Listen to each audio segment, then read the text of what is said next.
মা, আংটিটা এখানে আছে, তোমার কাছে রাখো। ঠিক আছে বাবা। মা, কিসের আংটি? তুহিনের জন্য মেয়ে দেখতে যাব, পছন্দ হলে আংটি পরিয়ে আসবো।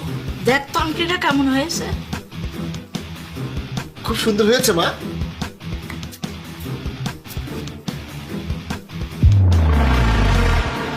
তুই কিন্তু আমার সাথে যাবি।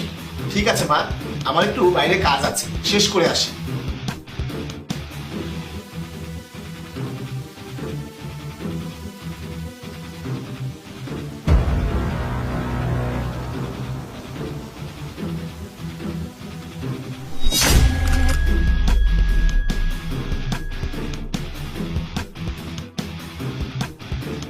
খালাম্মা, সব কাজ শেষ, আর কিছু করতে হবে?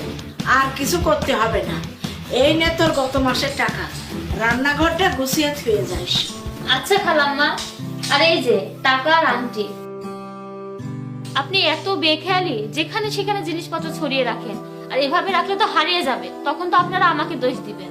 এগুলো গুছিয়ে রাখার জন্য তো তুই আছিস। তুই খুব লক্ষ্মী মেয়ে। কি যে বলেন আপনি। অপু, এখনই আমার এই শার্টটা আয়রন করে দে। ভাইয়া, আমি এখন নামাজ পড়বো, আগে নামাজ পড়ি তারপর শার্ট আয়রন করে দিই। কেন? তুই নামাজ শেষ করে তারপর কেন করবি? আগে কাজ কর, তারপর নামাজ পড়বি। ভাইয়া, নামাজের সময়টা প্রায় চলে গেছে, এখন অনেক কম সময় আছে। আমি যদি এখন নামাজটা না পড়ি, নামাজটা কাজা হয়ে যাবে। আমার নামাজ আগে, তারপর কাজ, তাই আমি নামাজ না পড়ে কোনো কাজ করতে পারবো না। ঠিক আছে, তুই নামাজই পড়। তুই আজকাল খুব বেড়ে গেছিস, তোর ব্যবস্থা করতে হবে। কি হয়েছে মা? কি এত চিন্তা করছো? বাবা, আমি তুহিনের বিয়ের জন্য একটা মেয়ে দেখেছি। আমি জানি তুহিন আমার অবাধ্য হবে না। আমি যে কথাটা কিভাবে বলি। কেন মা, কোনো সমস্যা হয়েছে নাকি? তুমি তুহিনের জন্য কোন মেয়ে দেখেছো যে বলতে পারছো না? আমাদের অপু, অপুকে তুহিন খুব পছন্দ করে।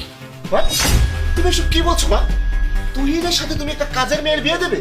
তুমি কি সমাজে আমাদের অবস্থার কথা ভুলে যাচ্ছ? ওদের সাথে কি আমাদের যায়? তুহিনের সাথে ওর বিয়ে দিলে তুহিনের স্ট্যাটাস থাকবে? হ্যাঁ ভাইয়া, মা ঠিকই বলেছে। অপু অনেক ভালো মেয়ে, আমরা বিভিন্ন ভাবে ওকে যাচাই করে দেখেছি। বাবা, আমি তুহিনের জন্য অনেক মেয়ে দেখেছি, কিন্তু আমার মনের মতো গুণবতী মেয়ে পাইনি।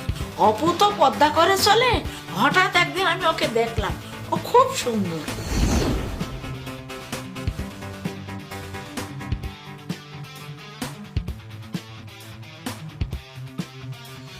তারপর আমরা ওর সততার পরীক্ষা নিলাম।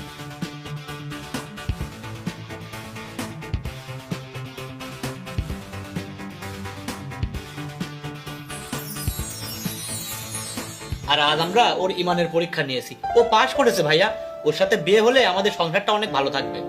মা, তুমি যখন সিদ্ধান্ত নিয়েছো, আর তুহিনে যেহেতু অপুকে পছন্দ করে, আর তোমরা অপুকে দেখেছো, ওর সবকিছু ভালো লেগেছে, তাহলে আমি আর বাধা দেবো কেন? তোমরা বিয়ের ব্যবস্থা করো। আলহামদুলিল্লাহ।